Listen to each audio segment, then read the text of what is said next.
Okay, we're going to look at the 100 move.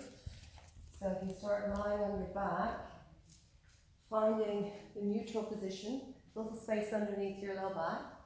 You can do this with one leg in tabletop if you're challenged with the core.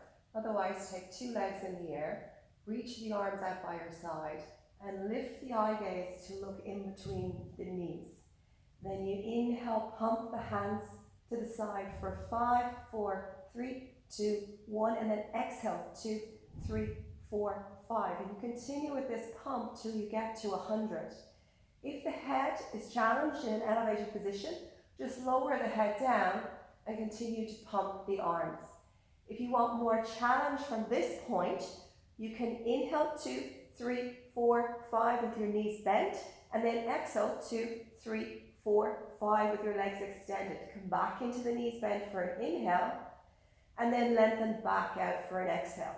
If you want to make it harder again from that version, you could keep the legs out in a long diagonal and stay here for the whole count of 100. Inhale 2, 3, 4, 5, and exhale 2, 3, 4, 5, and then so on till you get to the count of 100.